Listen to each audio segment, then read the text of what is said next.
Esse curso ele vai ser um curso rápido de introdução à inteligência artificial. A proposta desse curso é falar um pouquinho sobre o que é inteligência artificial, porque hoje em dia a gente está rodeado dessa ferramenta, mas muitas pessoas não sabem o que de fato é a inteligência artificial, como ela surgiu, como ela se comporta no campo da ciência da computação, porque além de uma ferramenta, ela é uma área de estudo da computação. Então, esse curso ele não vai ter uma bagagem matemática severa, até porque a construção de uma inteligência artificial requer muita matemática. Então, esse curso vai evitar ao máximo falar de matemática e a gente vai estudar a inteligência artificial por tópicos rápidos e resumidos. Então, a gente vai aprender como ela funciona, como ela surgiu, o que faz uma inteligência artificial ser uma inteligência, quais são os mecanismos que fazem uma inteligência artificial funcionar. Só que antes da gente entrar em todos esses assuntos, é interessante a gente saber o que é uma inteligência artificial. Uma inteligência artificial, ela nada mais é do que uma ferramenta, óbvio, mas ela também é um campo de estudo da ciência da computação. Mas falando de ferramenta, a inteligência artificial ela é um sistema que ela consegue imitar qualquer atividade humana, até um determinado ponto, claro. E uma inteligência artificial ela tem que ter percepção, pensamento e um grau de aprendizado. O que eu quero dizer com percepção? Percepção é o seguinte: a inteligência artificial ela vai perceber o ambiente à volta dela, ou seja, tudo que está rodeado à volta dela, e ela vai dar um jeito de se adaptar. Pensamento: a inteligência artificial ela tem que pensar por conta própria e ela tem que tomar decisões sem a ajuda de um ser humano. E aprendizado é basicamente a ação dela aprender coisas novas sem a interferência de um ser humano, ou seja, tudo isso ela tem que fazer por conta própria. Então, daqui para diante a gente vai trabalhar o que faz a inteligência artificial ter todas essas características e quais são os tipos de inteligência artificial que existem, além da história por trás dela. Breve história da inteligência artificial. A inteligência artificial é uma coisa do nosso século, só que a origem dela começa há mais ou menos uns 2.400 anos atrás, quando o filósofo grego Aristóteles ele inaugurou a linguagem lógica. Essa lógica ela é chamada também de lógica aristotélica. E essa lógica ela era uma lógica muito severa e com alguns tipos de erros, por assim dizer. E com o passar dos séculos, pessoas como Isaac Newton e o próprio Leibniz, que também criaram o cálculo diferencial integral, eles acabaram por refinar essa lógica aristotélica. E aí, essa lógica refinada por eles ganhou o nome de lógica formal. Essa lógica formal, ela é a lógica que eu ensino para vocês nos nossos vídeos de lógica. Como pode procurar aí na playlist que tem alguns vídeos de lógica matemática no nosso canal.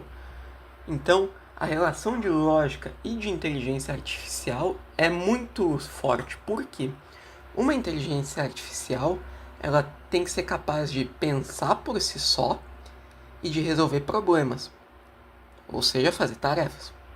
Só que, para uma coisa resolver tarefas e pensar, ela precisa de lógica. E a lógica nada mais é do que o estudo do pensamento e a organização das ideias. Então, se eu penso, eu uso lógica. E se não existisse lógica, não haveria inteligência artificial. Porque a inteligência artificial, em teoria, é um ser pensante. Claro, existem alguns critérios para isso, que já a gente vai aprender quais são. Mas, então, tem que ficar claro que sem lógica, sem inteligência artificial. E além disso, as raízes da inteligência artificial elas vêm também graças ao George Boole, que criou a álgebra booleana. A álgebra booleana, ela é o ramo da matemática que permite que a gente faça contas, ou seja, operações como multiplicação, divisão, soma e por aí vai com números binários, ou seja, zeros e uns. Dessa forma, através dessa álgebra, a gente conseguiu evoluir os nossos computadores a nível minúsculo. Então, por exemplo, há muitos anos atrás, os computadores eles eram do tamanho de uma sala. E para colocar, por exemplo, um algoritmo de inteligência artificial neles, era um trabalho enorme. Só que com o passar do tempo, graças à álgebra booleana, surgiram os circuitos integrados. E esses circuitos, eles diminuíram o tamanho do computador e, consecutivamente, melhoraram a qualidade dos nossos computadores. Tanto é que hoje a gente tem notebooks, desktops e smartphones que permitem que a gente coloque as nossas inteligências artificiais, os nossos algoritmos de inteligência artificial, de uma maneira muito melhor e muito mais fácil. Então, graças a George Boole, graças a Newton, graças a Leibniz e Aristóteles, a gente tem o surgimento da IA. Mas a inteligência artificial ela só foi realmente ser nomeada e proposta em 1950 com Alan Turing, onde ele escreveu um artigo chamado Máquinas Computacionais e Inteligência. Nesse artigo, ele propôs que máquinas poderiam ser inteligentes.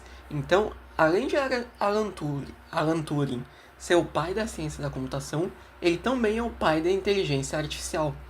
Porque foi nesse artigo que ele propôs a ideia de que uma máquina poderia ser inteligente, uma máquina poderia ser pensante.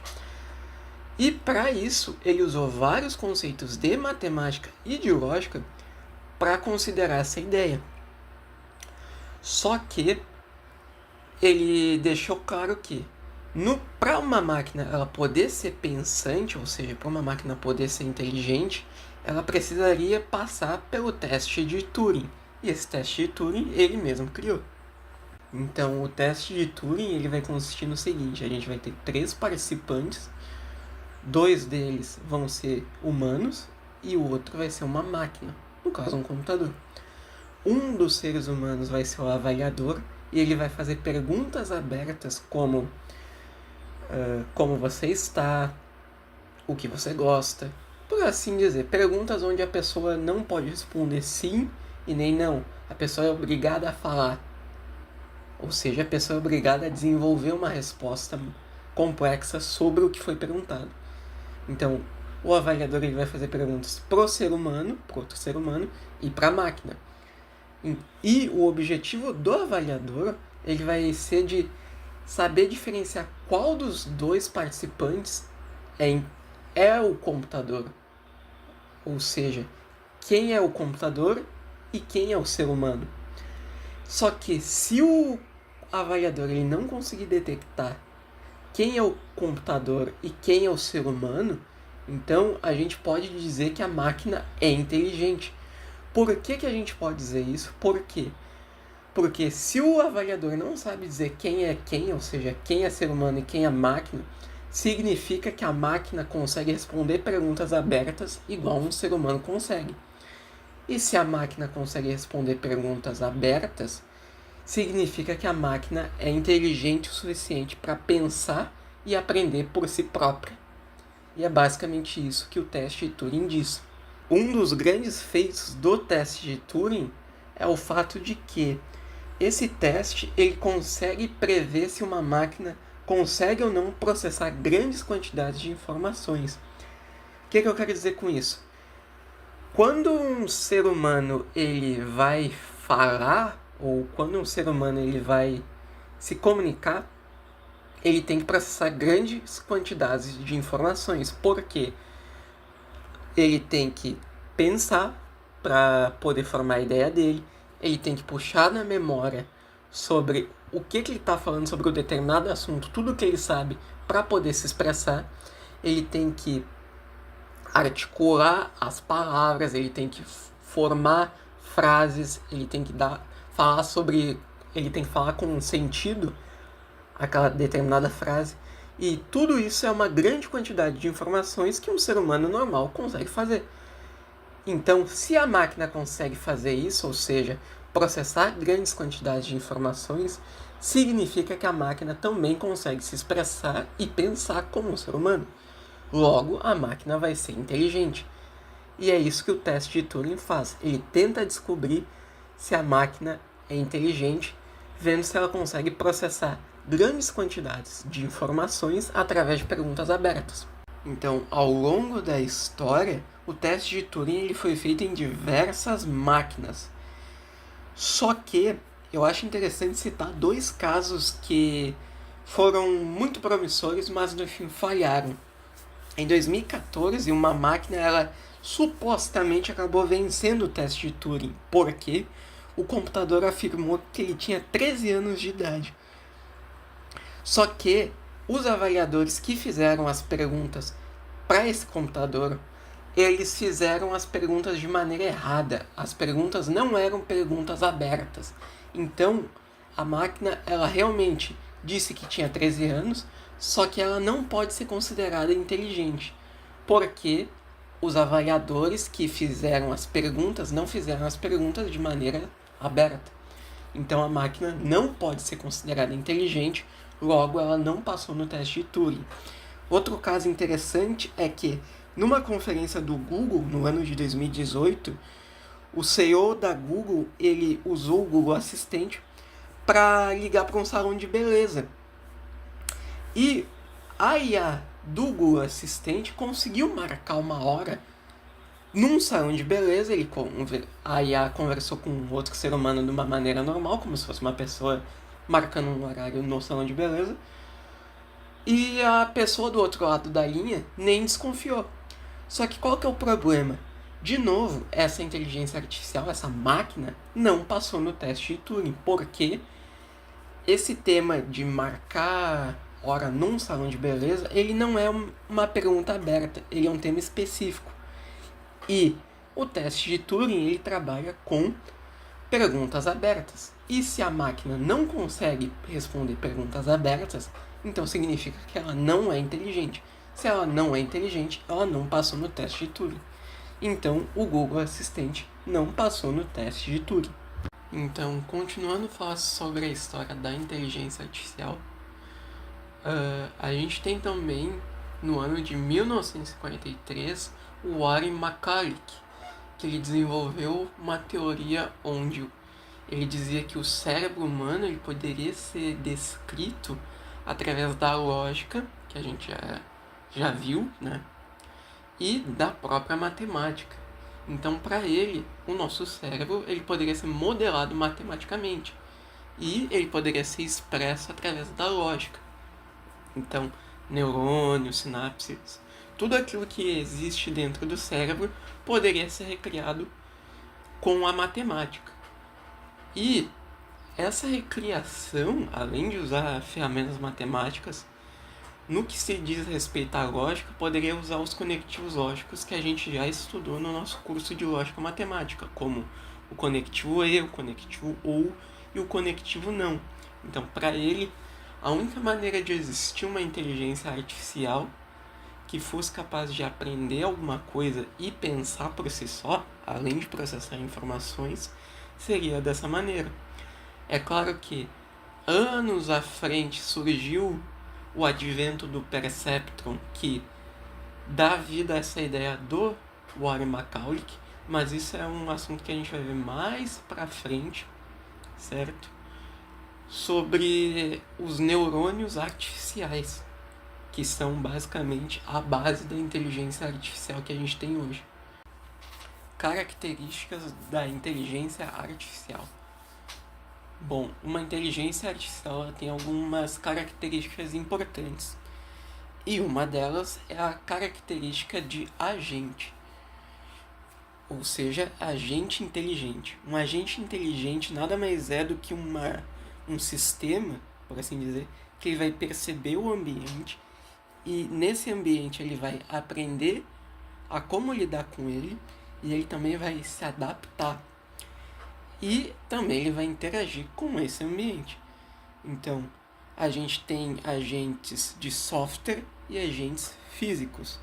Um agente de software, ele nada mais é do que um conjunto de programas que ele vai fazer alguma tarefa específica. Por exemplo, um organizador de e-mail, ou seja, esse agente de software ele vai ter a tarefa de quê? De organizar os teus e-mails, de separar o que é spam, de separar o que é um e-mail importante, o que não é um e-mail importante. E, consecutivamente, marcar o que tu já leu ou deixou de ler. Então, um agente de software, ele sempre vai ser criado com o intuito de realizar uma tarefa simples. E a gente tem também um agente físico, que nada mais é do que um robô. Ou seja, vai ser um robô que vai desempenhar alguma tarefa, que vai realizar alguma tarefa. Então, por exemplo, a gente pode ter um robô de montagem, ou seja, um robô que monta alguma coisa, um robô de pintura, um robô que pinta alguma coisa. Por exemplo, a gente pode ter também um robô que aspira pó, aquele robôzinho de aspirar pó, que ele vai pela casa e sai aspirando tudo que é tipo de pó. Então, esse robô, ele é um agente físico. Querendo ou não, ele tem um certo grau de inteligência artificial, porque ele lida com o ambiente, ele interage e ele sabe discernir para onde ele está indo sozinho. Então, tecnicamente, ele tem um certo grau de inteligência artificial. E como já dito, a inteligência artificial ela tem mais outras características que eu acho interessante de citar.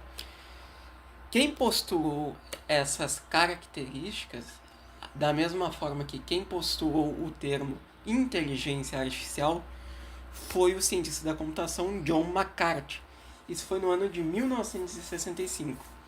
E além desses outros conceitos de agente que eu expliquei para vocês, para ele uma inteligência artificial também tem que ter a capacidade de fazer tarefas e resolver problemas, como a gente já disse, a capacidade de planejamento, ou seja, ela tem que conseguir ser capaz de planejar uma ação sozinha, da mesma forma que uma inteligência artificial, ela também tem que ter a capacidade de acumular e manipular conhecimento, basicamente aprendizado. Ou seja, quando tu aprende algo, tu tá acumulando um conhecimento e manipulando ele, ou seja, tu tá usando o conhecimento que tu tem para resolver uma determinada tarefa, uma determinada atividade.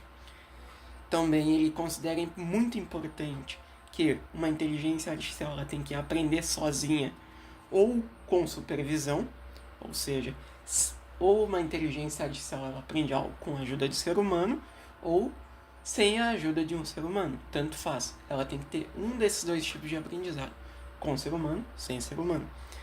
E também uma inteligência artificial ela tem que ser capaz de interpretar estímulos sensoriais. Então, por exemplo, digamos que a gente tenha um agente físico, um robozinho, e a gente manda esse robozinho andar para a direita e o robozinho está caminhando para a direita e ele bate, por exemplo, numa pedra. Então, o robozinho, quando ele bater na pedra, ele tem que ser capaz de entender que ele bateu numa pedra, logo, quando ele for passar de novo por esse caminho que a gente mandou ele, ele tem que cuidar para ver se não tem outra pedra para que ele não bata. Então, ele aprendeu através de um estímulo sensorial que ele tem que tomar cuidado com possíveis pedras no caminho. Então, basicamente, é assim que uma rede neural, uma inteligência artificial, tem que se comportar e tem que ter esse tipo de características. Redes neurais. Redes neurais nada mais é do que modelos, ou seja, redes. Por que redes? Porque são várias redes, são um conjunto. Nada mais é do que modelos computacionais que vão ser inspirados no cérebro, ou seja, no funcionamento do cérebro e no sistema nervoso, no caso, nos neurônios. E uma rede neural, ela vai ganhar conhecimento com base no aprendizado, ou seja, com base em coisas que ela aprende. E esse conhecimento ele vai ser armazenado nos pesos da rede, ou seja, nos pesos da rede, né, propriamente dito, e nos pesos da equação que forma a rede. Então a gente pode resumir redes neurais como um conjunto de neurônio deu um conjunto de neurônios que vão ser capazes de aprender e realizar uma tarefa. Nada mais é do que uma inteligência artificial. Toda inteligência artificial é uma rede neural. E uma inteligência artificial ela tem dezenas ou centenas de milhares de neurônios que são artificiais e eles são conectados entre si. O próprio ChatGPT nada mais é do que isso. Um punhado de neurônios que são conectados e realizam alguma tarefa. E claro, além do ChatGPT, a gente pode usar redes neurais para outras coisas, por exemplo, tradução, detecção de rostos e sentimentos, reconhecimento de voz, detecção de fraudes e por aí vai. E, como eu já tinha dito, a inteligência artificial ela é um campo de estudo da ciência da computação. Então dá para ver aí nessa imagem que a gente tem meio que um mapa, uma representação do campo de estudo da inteligência artificial. Então, dentro da inteligência artificial a gente tem o subcampo das redes neurais e dentro das redes neurais a gente tem o subcampo do aprendizado de máquina. Da mesma forma que a gente tem o subcampo do aprendizado profundo. Então, todas essas coisas fazem parte de uma área maior que é a inteligência artificial, que é o que a gente está vendo no nosso curso. Árvores de decisão. Como a gente já tinha visto antes, dentro do ramo de Machine Learning, a gente tem algumas técnicas que fazem com que o computador possa aprender sozinho ou com a ajuda de um ser humano. E uma dessas técnicas são as árvores de decisão. Então, com essa técnica, a gente pode fazer com que o computador aprenda e tome decisões através da influência humana. Então, essa é uma técnica de aprendizado supervisionado, ou seja, o computador ele vai aprender com a ajuda de um ser humano, mas ele vai conseguir tomar decisões e pensar também. Então, a gente pode usar de coisas como sim ou não para tomar as nossas decisões. E dentro dessa técnica, a gente vai usar nós. O que são nós? Nós são algumas estruturas que a gente vai usar dentro da nossa árvore. Então, a gente tem o nó raiz, que é o nó mais importante da árvore. A gente tem o nó de decisão, que ele vai ser uma linha, um objeto no caso, mas aqui a gente trata como uma linha, que ele vai relacionar outros nós. E através desse nó de decisão a gente vai conseguir formar uma hierarquia. E também a gente tem os nós folhas. Os nós folhas, eles são saídas. Por que saídas? O nó raiz, ele é basicamente um dado de entrada. Então, a gente vai colocar uma coisa dentro desse nó raiz, que vai ser um valor de entrada, e com base nas nossas decisões, a gente vai ter um valor de saída, que vai ser o nosso nó folha. Então, agora olhando com mais cuidado para essa árvore de decisão, vamos supor que eu queira ensinar para o computador a tomar a decisão de ir para a praia. Então, ali de início, o nosso nó raiz é o nó ir à praia, certo? E eu vou dizer para ele o seguinte: tu tem a escolha de ir para a praia e tu pode dizer sim ou não. Se tu disser que sim, tu vai para a praia. Se tu disser que não, tu vai ficar em casa. Percebe que o sim e o não é o nosso nó de decisão. E esses dois nós de decisão estão ligados a outros dois nós, que é o nó fui à praia e o nó fiquei em casa. Então, vamos supor que eu diga num primeiro momento o seguinte para o computador: vai para a praia. Então, o computador vai dizer sim e ele vai à praia. Só que eu vou impor uma outra condição para o meu computador, que é o seguinte: faça alguma coisa se estiver chovendo. Então, eu vou dizer para ele: se estiver chovendo, tu volta para casa. Então, ele vai ter que dizer sim se estiver chovendo, e se ele disser sim, ele vai voltar para casa. Se não estiver chovendo, ele vai dizer não e ele vai ficar na praia. Agora, como é que se dá o processo de aprendizado? E vamos supor então que eu digo para o computador ir para a praia, e então ele diz sim, ele vai para a praia, e eu ponho a condição do seguinte: se estiver chovendo, tu volta tu volta para casa. Então ele tem que dizer sim e ir para casa. Só que quando ele chega lá e diz que tá chovendo, ele verifica se tá chovendo. Se ele disser não e ficar na praia, o computador cometeu um erro. Então eu vou refazer esse processo até que ele tome a decisão que eu quero de voltar para casa, porque eu disse que se estiver chovendo, ele tem que voltar para casa. Então o processo de aprendizado através de uma árvore de decisão é isso. Eu imponho uma condição, o computador toma uma decisão e até que ele tome aquela determinada decisão, eu vou fazer com que ele repita esse processo e, consecutivamente, ele vá aprendendo. E, como já dito, essa técnica de árvore de decisão, ela vai fazer com que o computador comece a pensar e reconhecer padrões. Então, se o computador errar uma vez, ele vai tomar a decisão indo pelo outro lado da árvore, como a gente fez ali no nosso exemplo. E assim ele vai aprender por conta própria. Esse processo ele é muito similar com outra ideia na programação chamada de se então, que se alguma coisa acontece, tu manda o computador fazer outra. Só que aqui a gente não tem todo esse grau de, como eu posso dizer, de complexidade. Uma árvore de decisão ela é muito complexa. No caso, esse exemplo que eu dei para vocês é um exemplo genérico. E até tem esse memezinho que está aparecendo ali na tela que uma IA nada mais é do que um bando de if-else. Quando na verdade não, uma árvore de decisão, uma IA, por assim dizer, que use essa técnica de árvore de decisão, ela é muito mais complexa do que um bando de if-else. De se então, no caso.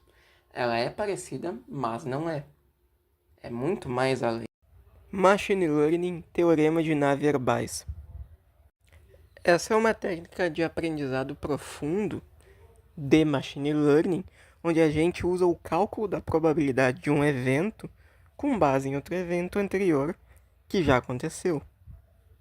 Então, o que isso quer dizer? A gente precisa de uma informação anterior para prever o resultado de uma nova informação. E assim, com base em previsões, com base em probabilidades, a gente consegue ensinar o computador a executar uma tarefa e a pensar por conta própria. Então, em outras palavras, eu preciso saber de um evento que já aconteceu para poder determinar a probabilidade do outro evento de acontecer. Então, essa técnica ela vai ser útil porque o computador vai aprender com base de um evento que já aconteceu.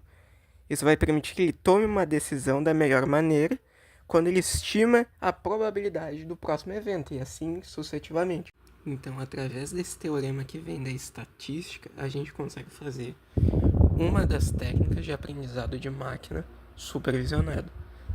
Então, essa é a fórmula usada e eu vou dar uma breve explicação dela para vocês. Essa fórmula basicamente diz que a probabilidade de A ocorrer dado que B ocorreu é igual à probabilidade de B ocorrer dado que A ocorreu, multiplicado pela probabilidade de A ter acontecido, e tudo isso é dividido pela probabilidade de B ter acontecido. Em outras palavras, para que a probabilidade de A aconteça se B aconteceu, isso tudo tem que ser igual à probabilidade de B ter acontecido antes do A, multiplicado pela probabilidade do A ter acontecido, dividido pela probabilidade do B ter acontecido. Deep Learning nada mais é do que aprendizado profundo no português.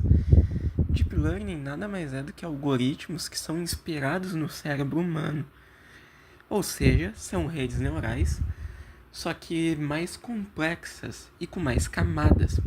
Essas redes neurais de Deep Learning, ou seja, redes neurais de aprendizado profundo, elas conseguem processar uma grande quantidade de dados e elas vão ter muitas camadas, igual um neurônio humano. Então, mais pra frente a gente vai ter uma aula só falando sobre o neurônio humano, a anatomia do neurônio, e a gente vai notar que o neurônio humano ele é muito complexo. E a partir da inspiração dessa complexidade, surgiu a ideia de criar uma imitação computacional do neurônio humano. E a partir dessa imitação computacional do neurônio humano, as inteligências artificiais acabaram surgindo e hoje em dia a gente tem o tão famoso ChatGPT, que é capaz de aprender e pensar por conta própria. Então, um exemplo de técnica de Deep Learning são redes neurais convolucionais. Essas redes usam dados tridimensionais para poder detectar imagens e reconhecer objetos. E para fazer esse processo de detecção, se usa um pouco da matemática do ensino médio, que são matrizes e funções. Claro que também se usa um pouquinho de matemática da faculdade, que são os grafos, mas toda a matemática que tu vê no ensino médio, como matrizes e funções, a gente usa aqui para poder fazer esse tipo de detecção. E essa sacada que eu expliquei para vocês, ela foi inspirada no nosso neurônio, no neurônio humano. Por quê? O nosso neurônio, o nosso cérebro, ele consegue identificar imagens quando ele é exposto a curvas e linhas no mundo real. Então, esse tipo de rede ele vai pegar linhas, bordas e curvas e vai filtrar elas. E a cada filtragem desses elementos, ele vai jogar numa camada. Então, ele vai ler todas as linhas, todas as bordas e todas as curvas de qualquer coisa do mundo real, o nosso cérebro, através da nossa visão, e vai jogar numa camada. E quanto mais a gente fizer isso, quanto mais a gente olhar para um objeto, para alguma coisa do mundo real, o nosso cérebro vai fazer esse procedimento de filtrar as linhas, as bordas e as curvas, vai jogar numa camada, e assim a gente vai conseguir aprender o que é aquele objeto, o que é aquela forma que a gente está vendo na vida real e memorizar. E as redes convolucionais nada mais é do que esse processo, só que de uma maneira mais computacional, mas vem dessa inspiração no neurônio humano. Os neurônios humanos. A gente já viu anteriormente que a inteligência artificial, bem como as redes neurais, elas são inspiradas nos neurônios dos seres humanos, nos neurônios dos animais. Só que antes da gente começar a discutir como uma rede neural funciona de fato, como é a arquitetura de uma rede neural, qual é a base dessa rede que serve como alicerce para a inteligência artificial que existiu hoje, a gente tem que entender como funciona um neurônio humano que dá base, que dá palco para o neurônio artificial, para as redes neurais. Então, primeiramente, a gente pode notar nessa figura que ilustra um neurônio humano que a gente tem alguns elementos. Primeiro, a gente tem uma coisa chamada dendritos.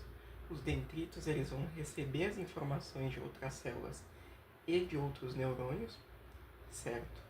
A gente também tem uma coisa chamada soma, que vai processar as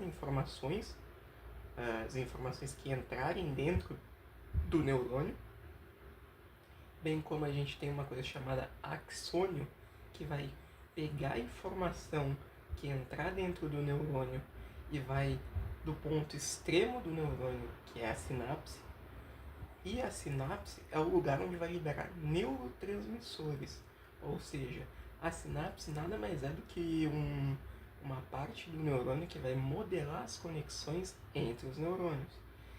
E o que vai acontecer? Os neurotransmissores, que são as sinapses, quando eles forem liberados, o que vai acontecer? Vai ser disparado um sinal elétrico. E quando um sinal elétrico é disparado dentro do neurônio, o cérebro ele vai analisar aquele sinal e ele vai transmitir essa informação adiante para os outros neurônios, e assim tu vai ter um aprendizado. Então, por exemplo, digamos que tu tá andando e tu bate o dedinho na quina da mesa. No momento que tu bater com o dedo na mesa, o que vai acontecer? Tu vai sentir dor, o teu canal dos dendritos no teu neurônio vai receber a informação de que tu bateu o dedo na mesa. Essa informação vai para a região chamada soma, que vai processar essa informação e que vai passar adiante para o axônio, que vai levar a informação até a sinapse. Da sinapse, ela vai analisar toda essa informação e vai liberar um neurotransmissor, ou seja, uma descarga elétrica que vai passar adiante para os outros neurônios. Conclusão, o que vai acontecer? Depois que esse processo for feito, tu vai concluir que, bater com o dedo bater com o dedo na quina da mesa dói. Então eu tenho que tomar cuidado para não fazer isso de novo. Então tu tá aprendendo dessa maneira algo que vai te proteger futuramente e que vai ficar retido na tua memória. O neurônio MCP. O neurônio MCP ele é inspirado no neurônio humano, né? Mas esse neurônio ele foi criado pelo Macaulay e pelo Walter Pitts, que a gente já viu quem é nas primeiras aulas do nosso curso. Então, esse neurônio, assim como o nosso neurônio humano, ele tem algumas semelhanças. Bom, primeiro de tudo, é importante dizer que esse neurônio ele tem entradas. Nessas entradas é por onde a informação ela entra no neurônio artificial. Então, as entradas recebem os valores de entrada do neurônio e elas são representadas pela letra X, certo? Então, nesse neurônio a gente pode colocar um infinito número de entrada que vão ser processadas depois, certo? E a partir daí a gente pode trabalhar com inúmeras entradas para fazer aquilo que a gente quer. Depois que o neurônio recebe alguma entrada, ele vai receber também um peso, ou seja, um valor onde cada entrada que o neurônio receber vai ter uma influência. Por que isso é importante? Por quê? Porque alguns valores, algumas informações são mais importantes que as outras quando tu tá trabalhando com computação, quando tu tá analisando um problema. Então, tu ter um valor que indique um peso para uma determinada entrada é muito importante. Depois disso, quando o neurônio receber uma entrada e receber um peso, e associar o peso ao valor de entrada, essas duas coisas elas vão parar numa coisa chamada soma.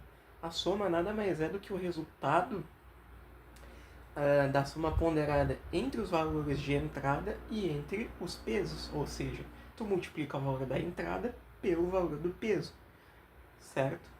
E depois disso, depois que o neurônio recebe as entradas, associa a um determinado peso e manda tudo isso para a soma, que assim como um neurônio biológico processa essas informações elas vão parar para uma coisa chamada função de ativação, que nada mais é do que uma função matemática que vai receber o valor da soma, e se esse valor da soma tiver num critério determinado do valor de ativação, esse neurônio ele vai seguir adiante, ele vai produzir uma determinada saída.